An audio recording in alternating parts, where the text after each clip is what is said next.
اللهم صل وسلم وبارك على سيدنا محمد. ازيكم يا حبايبي؟ عاملين ايه؟ كل سنه وانتم طيبين. النهارده برضو معاكم فيديو في مشتريات الشهر. انا كل شهر بنزل اجيب حاجات يعني للبيت، طبعا مش كل ده طبعا بجيبه، بس بنحاول ان احنا نجيب حاجات مش كتير قوي ومش قليل قوي عشان برضو الاولاد وكده. طبعا مع ارتفاع الاسعار فاحنا بنحب ان احنا ايه برضو ما نخليش الاولاد يبقى نفسهم في حاجه. اول حاجه انا جبت البيض، والبيض صراحه غالي جدا برضو، مش هنكذب مش هنقول ان هو رخيص، لا غالي. جبت كرتونه، ورحت في المجمدات كمان جبت الباميه، جبت 2، وجبت الملوخيه طبعا كل شهر بجيبها، جبت برضو 2. وكمان جبت بقى الحاجات من اللي هي برضو عنده، جبت فشار عشان بودي، وجبت عدس بجبه، جبت نص، وجبت كمان نص عدس اصفر، وطبعا البن جبنا 2. وجبت كمان شاي السلام، عندنا بورسعيد احلى شاي بصراحه. وطبعا جبت الزبادي عشان الاولاد وعشان انا كمان. وطبعا العشق بتاعهم الاندومي، فجبت لكل واحد منهم 2. وجبت من المشتريات بتاعه السوبر ماركت كمان جبت المكرونات، جبت كيلو مكرونه من اللي هي العقل ديت. وطبعا جبت المكرونه السباكيتي، طبعا الحاجات دي طبعا غلت زياده عن اللزوم بس يلا الحمد لله. وجبت اللي هي بتاعه الفرن، جبت كيلو. وكمان جبت كمان الشعريه، جبت كيسين برضو يعتبر كيلو. وطبعا ما عندناش هنا بنحب لسان العصفور قوي فجبت كيس واحد. وطبعا بودي كان طالب مني اللازانيا فجبت واحده عشان بودي طبعا. وكمان جبت ايه تاني؟ نخش بقى على الجبن. جبت ربع رومي على تمنين، وجبت ربع حلاوه، وطبعا جبت جبنه بيضه قديمه، وجبت البيف عشان شهد بتحبه. دي من الحاجات المشتريات بتاعه السوبر ماركت. وجبت مربى تين، دي كان عليها عرض، هي المفروض ب29 عليها عرض 25، دي اللي انا فاكراها عشان مكتوب عليها بس.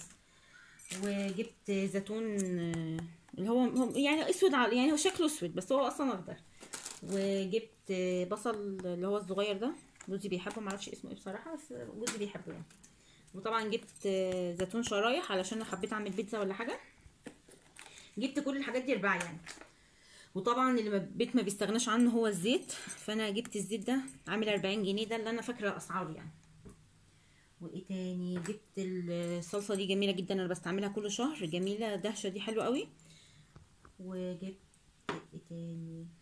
وجبت بقسماط عشان العيال الاولاد الصبح ما بيحبوش ان هم يعني ياكلوا حاجه، فبياكلوا بقسماط ساعات بشاي وكده. نشيل الحاجات دي من هنا. طبعا جبت فطيره، الفطيره دي تحفه، انا جربتها بجيبها كل شهر، تحفه بصراحه ما بتغيرش نفس الطعم. وجبت استنى بقى عشان جبت غلط، فجبت الرز ده اسمه الهدهد، هو الكيلو عامل 18، جبت 5 كيلو حلو يعني حلوه، جبت 5 كيلو. وجبت عشان الانسه شهد الايس كريم ده بتحبه، جبت لها واحده. واحنا بقى انا بقى بحب الجيلي بس بحب احط عليه موز، فجبت لينا احنا 2. وطبعا جبت العجوه، كل شهر تلاقوها برضو في الفيديو بتاع المره اللي فاتت. وطبعا عشان الانسه شهد جبنا لها الشوكولاته، بتحب هي المورو، جبت لها ديت. والاستاذ عبد الرحمن طبعا راح معانا فاختار المقرمشات ديت فجبناها له برضه عشان ما نزعلوش بس. طبعا جبت النسكافيه، بصراحه هو ده الوحيد اللي سعره ما اتغيرش زي ما هو، يا رب ما يغلى عشان ده الحاجه الوحيده اللي انا بشربها. طبعا المناديل مش قادره اقول لكم، المناديل طلعت بس يعني مش قادره اقول لكم، طلعت سعرها عالي جدا، بس جبت واحده عشان طبعا الاولاد. طبعا المناديل جبت علشان المطبخ، جبت واحده بس هحاول ان انا استعملها واحده واحده برضو عشان بقت عاليه قوي. وجبت خميره، جبت من النوع ده. وكمان جبت من ديت من عشان خاليه من الجلوتين، عشان يعني في عندنا حد عنده حساسيه جلوتين، فجبت ديت حلوه. وجبت الفانيليا، انا عندي الكيك شيف يعني عندي في الدولاب، فانا ما جبتش كيك شيف. وايه تاني؟ انا ايه اللي ما قلتوش؟